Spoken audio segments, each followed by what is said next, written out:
नमस्कार, मी हर्षाली हितगुज या कार्यक्रमात आपलं स्वागत। या कार्यक्रमात आपण विविध आजार त्यावरील उपचार याबद्दल चर्चा करत असतो आणि आजचा आपला विषय आहे न्यूक्लिअर मेडिसिन आणि न्यूक्लिअर मेडिसिन बद्दल अधिक माहिती आपण आज घेणार आहोत आणि यावर मार्गदर्शन करण्यासाठी आपल्या स्टुडिओमध्ये आलेले आहेत डॉक्टर आनंद झाडे। डॉक्टर, स्वागत आहे तुमचं। नमस्कार। डॉक्टर आनंद झाडे MBBS DNB FEBNM Apollo hospital Navi Mumbai येथे न्यूक्लिअर मेडिसिन विभागाचे सल्लागार आणि प्रमुख आहेत। त्यांच्याकडे 11 वर्षांचा अनुभव आहे आणि ते ऑन्कोलॉजिकल इमेजिंगमधील सर्वात अनुभवी न्यूक्लिअर मेडिसिन फिजिशियन आहेत। त्यांनी प्रतिष्ठित Narayan Hrudayalaya institute of medical sciences Bangalore इथून DNB न्यूक्लिअर मेडिसिन केलेला आहे। चला तर मग आता विषयाकडे वळूयात। तर डॉक्टर, सगळ्यात पहिला प्रश्न, आण्विक औषध म्हणजे काय? न्यूक्लिअर मेडिसिन हे एक वैद्यकीय शाखा आहे ज्यात आपण रेडिओॲक्टिव्ह मेडिसिन म्हणजे रेडिएशन एमिट करणाऱ्या औषधांचा वापर करतो। तर या रेडिएशनचा वापर आपण स्कॅनिंगसाठी करतो आणि थेरपी किंवा उपचारासाठी सुद्धा करतो। तर जी रेडिएशन निघतात त्याच्यापासून जे आपण स्कॅन करतो त्या स्कॅनपासून आपल्याला वेगवेगळे अवयव यांच्या फंक्शनिंग कसं आहे त्याबद्दल आपल्याला माहिती मिळते। ते अवयव व्यवस्थित काम करत आहे की नाही, कमी काम करत आहे की नाही किंवा जास्त काम करत आहे की नाही। या व्यतिरिक्त काही ठराविक विशिष्ट आजारांच्या निदानासाठी सुद्धा याचा वापर केला जातो आणि यातून निघणाऱ्या रेडिएशनचा वापर आपण कॅन्सरच्या उपचारासाठी थेरपीसाठी सुद्धा करतो। ओके। आणि सीटी स्कॅनमध्ये रेडिएशनचा वापर केला जातो, मग न्यूक्लिअर मेडिसिन स्कॅन हे सीटी स्कॅन्सपेक्षा कशा पद्धतीने वेगळं आहे सर? हां, तुम्ही म्हटलं ते बरोबर आहे। सीटी स्कॅनमध्ये पण रेडिएशनचा वापर केला जातो आणि न्यूक्लिअर मेडिसिनमध्ये पण रेडिएशनचा वापर केला जातो। तर सीटी स्कॅनपासून मिळणारी माहिती आणि न्यूक्लिअर मेडिसिन स्कॅनपासून मिळणारी माहिती यात फरक आहे। सीटी स्कॅनमध्ये आपल्याला वेगवेगळे अवयव दिसतात, आपल्याला किडनी दिसणार आहे, आपल्याला थायरॉईड दिसणार, असे वेगवेगळे आपल्याला अवयव दिसतात। आपल्याला त्यांची साईज कळते, त्यात सूज आली आहे की नाही कळते, त्यात गाठी आहे की नाही कळते। तर ही जी आपल्याला रचनात्मक माहिती आहे ज्याला आपण स्ट्रक्चरल चेंजेस म्हणतो हे आपल्याला सीटी स्कॅनमध्ये दिसतं। परंतु न्यूक्लिअर मेडिसिन स्कॅनमध्ये आपण त्याचे फंक्शन बघतो, म्हणजे ती जी काही ग्रंथी आपण स्कॅन करतो ती काम व्यवस्थित करत आहे की नाही। आता उदाहरण द्यायचं झालं तर थायरॉईड ग्लँड, आपण सीटी स्कॅनवर आपल्याला थायरॉईड दिसतो, त्याचा आकार दिसतो, त्याची साईज दिसते, पण ती थायरॉईड ग्रंथी जास्त काम करत आहे की कमी काम करत आहे ही माहिती आपल्याला सीटी स्कॅनपासून मिळत नाही। पण न्यूक्लिअर स्कॅन जर आपण थायरॉईड स्कॅन केला तर त्यात आपल्याला ही ग्रंथी नेहमीपेक्षा जास्त काम करत आहे की नाही किंवा कमी काम करत आहे की नाही ही माहिती आपल्याला मिळते। तसंच किडनीचं उदाहरण घ्या, त्यात आपल्याला सीटी स्कॅनवर किडनी दिसते, त्याची साईज कळते, सूज आली आहे की नाही कळते, पण हे किडनीचं जे काम आहे युरिन फॉर्म करणं ते कितपत व्यवस्थित ते करत आहे ही माहिती आपल्याला मिळत नाही। तर जी रचनात्मक माहिती आहे ती आपल्याला सीटी स्कॅन मधून मिळणार आहे। पण न्यूक्लिअरचा जो DTPS स्कॅन करतो आपण, त्या DTPS स्कॅनमधून आपल्याला कळतं की किडनीचं फंक्शन कसं आहे, युरिन प्रोडक्शन नीट होत आहे की नाही, युरिनच्या फ्लोला अडथळा आहे की नाही, ही फंक्शनल माहिती किंवा ही माहिती आपल्याला न्यूक्लिअर मेडिसिनमधून मिळते। त्यामुळे सीटी स्कॅनमधून जी माहिती मिळते ती आपल्याला न्यूक्लिअर मेडिसिन स्कॅन देऊ शकत नाही आणि न्यूक्लिअर मेडिसिनचे जे स्कॅन्स आहे जी माहिती देते ती सीटी स्कॅन देऊ शकत नाही। त्यामुळे एकाच ऑर्गनचे एकाच अवयवाचे अलग अलग पैलू हे स्कॅन्स आपल्याला सांगतात। त्यामुळे हे दोन्ही स्कॅन एकमेकाला पोषक आहे। सर, AC सायन्स आणि थेरपीसाठी जे औषध वापरलं जातं ते समान असतं का? नाही, थेरपीसाठी आणि स्कॅनिंगसाठी जे आपण औषध वापरतो त्यात थोडा फरक असतो। आम्ही जे औषध न्यूक्लिअर मेडिसिनमध्ये वापरतो त्याला आपण रेडिओ फार्मास्युटिकल असं म्हणतो। तर या शब्दाचे दोन घटक आहे, रेडिओ आणि फार्मास्युटिकल। सो जो रेडिओ पार्ट, जो रेडिओॲक्टिव्ह पार्ट आहे त्यातल्या ज्या प्रकारे रेडिएशन निघतात त्याच्यावर ठरवलं जातं की हा आयसोटोपचा वापर आपण स्कॅनिंगसाठी करू शकतो किंवा थेरपीसाठी करू शकतो। आता आपल्याला माहिती आहे रेडिएशन हे 3 प्रकारचे असतात, अल्फा, बीटा आणि गामा। अल्फा आणि बीटा हे रेडिएशन खूप कमी अंतर ट्रॅव्हल करतं, अंदाजे काही मिलीमीटर किंवा 1 सेंटीमीटर, आणि त्याची सगळी एनर्जी ती आजूबाजूला डिपॉझिट केल्यामुळे पेशींचा नाश होतो। त्यामुळे अल्फा आणि बीटा एमिटर जे रेडिओ फार्मास्युटिकल असणार आहे ते आपण थेरपीसाठी वापरतो आणि ज्या रेडिओ फार्मास्युटिकलमधून गामा रेज निघतात ते गामा रेज आपण स्कॅनिंगसाठी वापरतो, कारण गामा रेज हे टिश्यू डॅमेज करत नाही, त्यामुळे थेरपीसाठी याचा वापर करू शकत नाही। पण काही असे आयसोटोप असतात जसं काय I-131 रेडिओ आयोडीन, याच्यात बीटा एमिशन पण असतं, गामा पण असतं, त्यामुळे I-131चा वापर आपण स्कॅनसाठी पण करू शकतो आणि थेरपीसाठी पण करू शकतो। ओके। डॉक्टर आनंद, PET स्कॅन म्हणजे काय आणि सगळ्यात महत्त्वाचं त्याचे काही प्रकार आहेत का? PET स्कॅन म्हणजे आपण त्याला पॉझिट्रॉन एमिशन टोमोग्राफी म्हणतो. तर नावाप्रमाणेच नावातूनच आपल्याला माहिती मिळते की पॉझिट्रॉन एमिशन आहे, म्हणजे याच्यातून जे रेडिएशन निघतं ते पॉझिट्रॉन आहे. पॉझिट्रॉनमधून जे रेज निघतात त्याचा आपण स्कॅनिंगसाठी वापर करतो. आणि टोमोग्राफी म्हणजे स्कॅन. तर पॉझिट्रॉन एमिशन टोमोग्राफीमध्ये आपण जे औषध वापरतो त्यातून पॉझिट्रॉन निघतात आणि त्या पॉझिट्रॉनमधून येणाऱ्या रेडिएशनचा वापर आपण स्कॅनिंगसाठी करतो. तर पॉझिट्रॉन एमिशन टोमोग्राफी हा प्रामुख्याने कॅन्सरच्या निदानासाठी वापरला जातो आणि काही त्याचे अलग वापर पण असतात नॉन कॅन्सरस. तर जे सगळ्यात कॉमनली आपण वापरतो त्याला आपण F18 FDG असं म्हणतो. तर FDG म्हणजे रेडिओ फ्लोरोडिऑक्सी ग्लुकोज आहे, त्याला आपण सिम्पल भाषेत आपण रेडिओ ग्लुकोज असंही म्हणू शकतो. तर याचं स्कॅनिंगचा बेसिस काय आहे की कॅन्सर पेशी असतात त्या खूप वेगाने वाढतात, त्यांची ग्रोथ खूप जास्त असते नॉर्मल पेशींपेक्षा, त्यामुळे त्यांची ग्लुकोज रिक्वायरमेंट पण खूप जास्त असते. तर आपण जेव्हा हे F18 FDG डाय पेशंटला इंजेक्शनद्वारे देतो तर ते रक्तातून पूर्ण बॉडीमध्ये स्प्रेड होतं आणि कॅन्सर सेल्समध्ये याचं कॉन्सन्ट्रेशन खूप जास्त प्रमाणात होतं नॉर्मल पेशींपेक्षा. त्यामुळे स्कॅनिंगवर हे आपल्याला एकदम ठळक व्यवस्थित दिसतात. तर FDG स्कॅनचा वापर हा कॅन्सर निदानासाठी करतो आपण. पण काही असे कॅन्सर असतात जे खूप स्लो ग्रोईंग असतात, त्यांची ग्लुकोज रिक्वायरमेंट एवढी जास्त नसते, तर अशा केसेसमध्ये FDG स्कॅनचा फारसा उपयोग होत नाही. तर म्हणून आपण जे मोस्ट कॉमनली वापरतो ते F18 FDG पेट CT स्कॅन वापरतो. आता PET स्कॅन म्हणजे काय तुम्ही सांगितलं, पण हे नेमकं कसं केलं जातं आणि त्याआधी रुग्णांना तुम्ही कोणत्या कोणत्या सूचना देता? तर FDG स्कॅनसाठी आपण पेशंटला कमीत कमी 6 तास उपाशी राहण्यास सांगतो आणि पेशंटला आपण अजून इन्स्ट्रक्शन देतो की सकाळी तुम्ही एक्सरसाइज वगैरे काय फिजिकल ॲक्टिव्हिटी करू नका. पेशंटचं ब्लड शुगर चेक केलं जातं, कारण पेशंटचं फास्टिंग ब्लड शुगर जर 200च्या वर असेल तर स्कॅनची ॲक्युरेसी कमी होते. त्यामुळे पेशंटची शुगर 200पेक्षा कमी असणं खूप आवश्यक आहे. आणि डायबिटिक पेशंटला मी इन्स्ट्रक्शन देतो की तुम्ही आदल्या रात्री डायबिटीसची औषधं घ्या, पण सकाळी उठल्यानंतर तुम्ही डायबिटीसच्या गोळ्या किंवा इंजेक्शन घेऊ नका. आणि डायबिटीसची औषधं न घेता जर त्यांची शुगर 200पेक्षा कमी असेल तर आपण हा स्कॅन करू शकतो. त्यानंतर जर आपण पेट CT स्कॅनमध्ये पेट पार्ट हा असतो प्लस CT पार्ट जो असतो त्याच्यासाठी पण आपण कॉन्ट्रास्ट इंजेक्शन देतो. तर या CT कॉन्ट्रास्ट आपण तेव्हाच देतो जेव्हा पेशंटचं सिरम क्रिएटिनिन हा रिपोर्ट नॉर्मल आहे. तर जर आपण कॉन्ट्रास्ट देऊन हा स्कॅन करणार असू तर आपण पेशंटला सिरम क्रिएटिनिन रिपोर्ट पण आणायला सांगतो आणि तो रिपोर्ट नॉर्मल असेल तरच आपण CT कॉन्ट्रास्ट देतो. अदरवाईज आपण पेट CT scan without CT contrast करतो आपण. तर या स्कॅन साठी पेशंट आल्यानंतर आपण पेशंटला इंजेक्शन देतो. इंजेक्शननंतर आपण पेशंटला 1 तास वेटिंग एरियामध्ये बसवतो. या 1 तासात कॅन्सर पेशी हे औषध घेतं आणि बाकीचे जे पेशी असतात ते औषध घेऊन एक्सक्रीट करतं. त्यामुळे 1 तासानंतर जेव्हा आपण स्कॅन करतो तेव्हा आपल्याला ठळकपणे कॅन्सर पेशी शरीरात दिसतात. तर हे झालं प्रोसिजरबद्दल. स्कॅन झाल्यानंतर पेशंट सगळे रुटीन प्रोसिजर करू शकतात, खाऊ पिऊ शकतात, त्यांच्यावर काहीही बंधन नाही आहे. फक्त आपण त्यांना इन्स्ट्रक्शन देतो की तुम्ही प्रेग्नंट लेडीज किंवा लहान बाळांपासून थोडं लांब राहा, कारण या औषधाचा हाफ लाईफ 2 तास आहे. तर 4 हाफ लाईफ म्हणजे 8 तासानंतर तर त्याची जे रेडिएशन निघतं शरीरातून ते खूपच कमी असतं, ते काही अपायकारक नसतं. आणि पेट CT स्कॅनचा वापर आपण हे प्रामुख्याने कॅन्सरसाठी करतो. आता कॅन्सरच्या ट्रीटमेंटसाठी डॉक्टरांसाठी 2 गोष्टी महत्त्वाच्या असतात. एक तर हा आजार कोणत्या प्रकारचा कॅन्सर आहे आणि दुसरी गोष्ट म्हणजे हा आजार कुठे पसरला आहे. तर कोणत्या प्रकारचा कॅन्सर आहे ही माहिती डॉक्टरांना बायोप्सीमधून मिळते आणि कॅन्सर हा कुठे कुठे पसरला आहे हे बघण्यासाठी आपण पेट CT स्कॅनचा वापर करतो. आता बऱ्याच वर्षांपासून CT स्कॅनचा वापर केला जात होता, पण मागच्या 15 वर्षात पेट CT स्कॅन हा रुटीनली कॅन्सर स्कॅनिंगसाठी केला जातो. एस्पेशली जे खूप अग्रेसिव्ह ट्यूमर आहे, स्तनाचा कॅन्सर आहे, फुफ्फुसाचा कॅन्सर आहे, या कॅन्सरसाठी पेट CT स्कॅनचा आपण वापर करतो. आणि CT स्कॅनपेक्षा ह्या स्कॅन जास्त ॲक्युरेट आहे.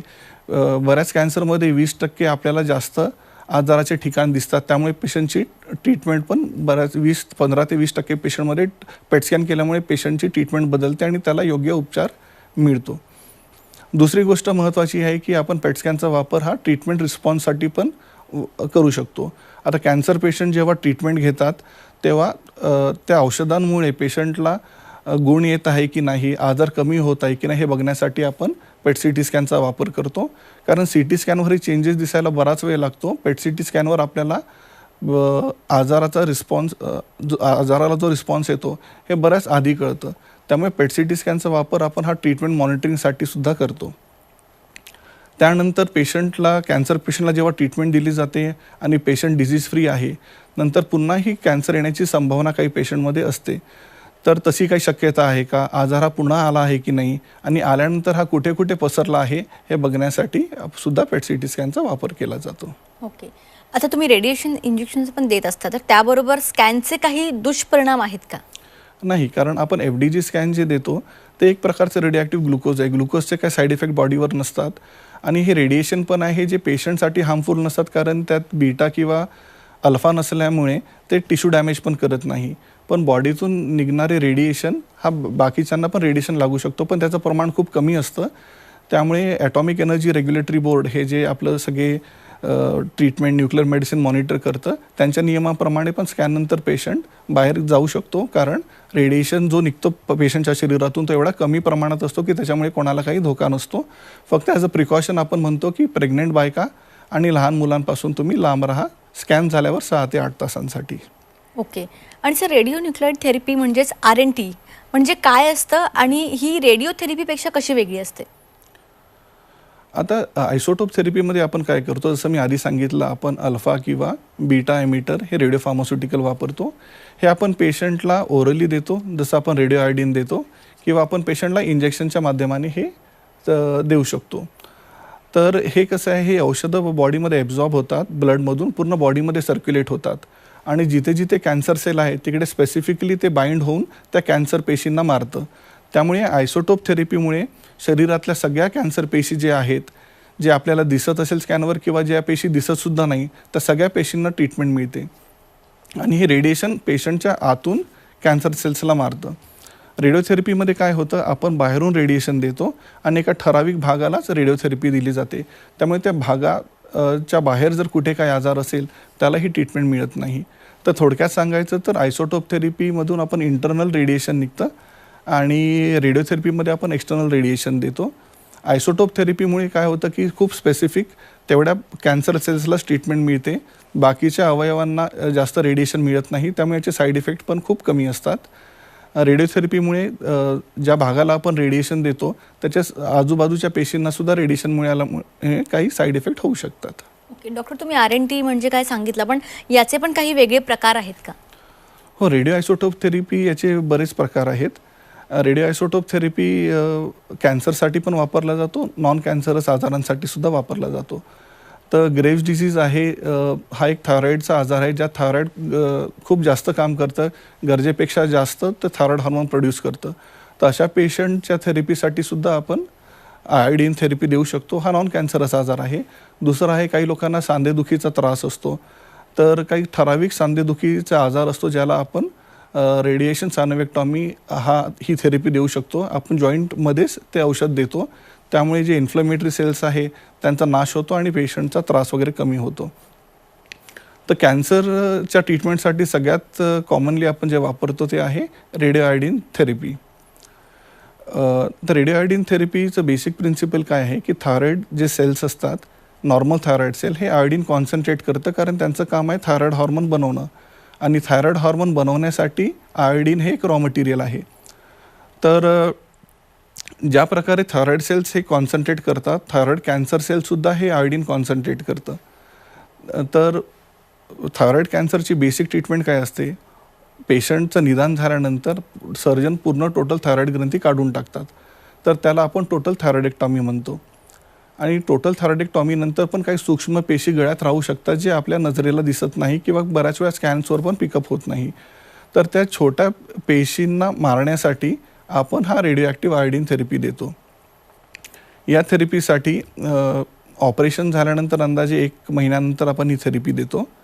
या मधल्या काळात आपण पेशंटला थायरॉईड रिप्लेसमेंटसाठी थायरॉईडच्या गोळ्या देत नाही आणि ही थेरपी जास्त इफेक्टिव्ह होण्यासाठी आपण पेशंटला म्हणतो की तुम्ही लो डोस आयोडीन डाएट घ्या.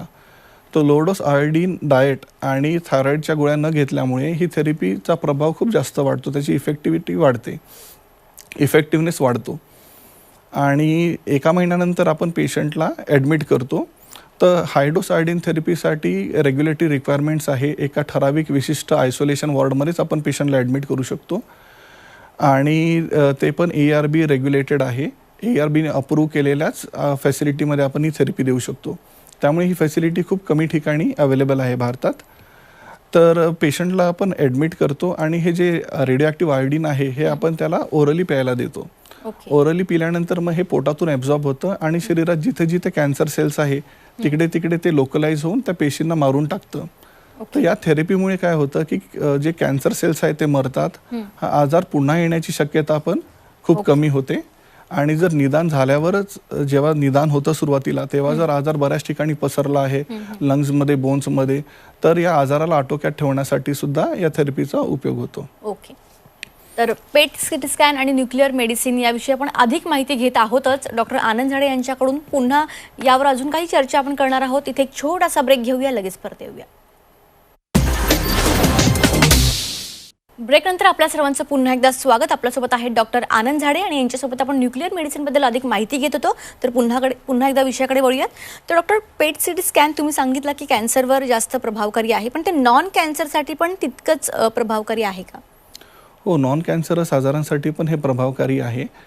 तर याबद्दल आपण थोडं नंतर बोलूया कारण आपण थेरपीबद्दल पूर्ण डिटेलमध्ये डिस्कस करूया. तर आयोडीन थेरपीबद्दल मी सांगत होतो की हे खूप इफेक्टिव्ह थेरपी आहे आणि आयोडीन थेरपी आपण थायरॉइड कॅन्सरसाठी वापरतो. तर तसंच एक नवीन FDA अप्रूव्ड थेरपी आहे लुटिशियम बेस्ड PSMA थेरपी. हे 1 वर्षापूर्वीच FDA अप्रूव्ड झालं आहे आणि या थेरपीसाठी ही थेरपी बेसिकली कॅन्सर प्रोस्टेटच्या पेशंटसाठी दिला जातो. त्या थेरपीसाठी पेशंटला ॲडमिट व्हायची आवश्यकता नसते. ही एक OPD बेसिस थेरपी आहे. आपण डे केअर प्रोसिजर म्हणून पण पेशंटला ट्रीटमेंट देऊ शकतो. तर हा स्पेसिफिकली जो आहे मॉलिक्यूल हा प्रोस्टेट कॅन्सरसाठीच वापरला जातो कारण PSMA आहे प्रोस्टेट स्पेसिफिक मेम्ब्रेन अँटीजन. हा स्पेसिफिकली प्रोस्टेटच्या कॅन्सर सेल्सला जाऊन बाइंड करतं. त्यामुळे आपण जेव्हा ही थेरपी देतो तर ही थेरपी आपण पेशंटला इंजेक्शनच्या माध्यमाने देतो आणि ब्लडमधून जिथे जिथे कॅन्सर पेशी आहे प्रोस्टेटच्या तिकडे तिकडे हे आयसोटोप रेडिओ फार्मास्युटिकल बाइंड होतं आणि बीटा एमिशनद्वारे ते कॅन्सरचा नाश करतो. तर ही थेरपी आहे आपण युजली 6 सायकल देतो आणि 2 सायकलमध्ये आपण शक्यतो 1.5 महिन्याचा गॅप ठेवतो. तर या थेरपीमुळे खूप चांगले रिस्पॉन्स आले आहेत. पेशंटला ज्यांना खूप पेन होत होतं पेन कमी होत आहे, ट्युमर मार्कर्स कमी होतात आणि या थेरपीमुळे पेशंटचं आयुष्य पण खूप वाढतं. तर ही खूप प्रॉमिसिंग थेरपी आहे कारण ही थेरपी सध्या तरी अप्रूव्ड आहे. जेव्हा इनिशियली प्रोस्टेट कॅन्सर डायग्नोज होतो, नंतर हॉर्मोन रेझिस्टंट स्टेज डिटेक्ट होतं, त्याच्यानंतर किमोथेरपी देतो. हे सगळे थेरपीज फेल झाल्यानंतर as a last resort as of now आपण PSMA थेरपीचा वापर करतो. ओके. ते नॉन कॅन्सर विषयी तुम्ही सांगणार होतात. हां, तर पेट स्कॅन आपण वापरतो प्रामुख्याने हे कॅन्सर निदानासाठी आणि कॅन्सरचा आजार किती पसरला कुठे पसरल्यासाठी, पण याचा वापर आपण नॉन कॅन्सरस आजारासाठी सुद्धा करतो. ओके. तर एक मेडिकल कंडिशन आहे पायरेक्शिया ऑफ अननोन ओरिजिन. यात काय होतं की पेशंटला ताप येतो आणि डॉक्टरांनी बरेच टेस्ट केले तरीही आपल्याला निदान होत नाही की हा आजार कशामुळे झाला, इन्फेक्शन शरीरात कुठे आहे ज्याच्यामुळे पेशंटला ताप येतो आहे आणि बरेच स्कॅन्स करून सुद्धा आपल्याला इन्फेक्टिव्ह फोकस कुठे आहे बॉडीत हे काही कळत नाही. तर त्यासाठी आपण हा पेट स्कॅन करतो आणि 50 ते 60% अशा पेशंटमध्ये स्कॅन केल्यावर आपल्याला इन्फेक्शन कुठे आहे हे कळतं. ओके. डॉक्टर, या उपचारांचे काही दुष्परिणाम आहेत का, थोडक्यात सांगायचं? आयसोटोप थेरपीचे दुष्परिणाम जास्त नाही आहेत. आयोडीन थेरपीसाठी जे आपण औषध देतो त्यामुळे काही पेशंटला मळमळल्यासारखं वाटू शकतं आणि काही पेशंटचे गाल थोडे दुखू शकतात. या व्यतिरिक्त मेजर साईड इफेक्ट तरी काही पेशंट्सला होत नाही. तर ओव्हरऑल याचे साईड इफेक्ट्स खूप कमी आहे. PSMA थेरपीमध्ये आपण जे आयसोटोप देतो त्यामुळे ब्लड काउंट्स 10% पेशंटमध्ये कमी होऊ शकतात. तर म्हणून आपण थेरपीनंतर पेशंटचं ब्लड मॉनिटरिंग करतो आणि दर थेरपीच्या अगोदर आपण पूर्ण ब्लड वर्कअप करतो. 4 सायकल दिल्यानंतर काही पेशंटमध्ये ड्रायनेस ऑफ माउथ हे साईड इफेक्ट्स येऊ शकतात, पण मेजर साईड इफेक्ट्स तरी काही नाही आहे थेरपीचे. ओके, धन्यवाद. तुम्ही या ठिकाणी आलात, खूप चांगलं मार्गदर्शन आमच्या प्रेक्षकांना केलं, त्यासाठी तुमचे मनापासून धन्यवाद. धन्यवाद. तर न्यूक्लिअर मेडिसिन आणि त्याबरोबरच पेट सिटी स्कॅन याबद्दल योग्य असं मार्गदर्शन या ठिकाणी डॉक्टर आनंद झाडे यांनी केलेलं आहे. अधिक माहितीसाठी स्क्रीनवर जे नंबर दिसत आहेत त्यावर तुम्ही कॉन्टॅक्ट करू शकता. कार्यक्रमात आता वेळ झाली आहे इथेच थांबण्याची. नमस्कार.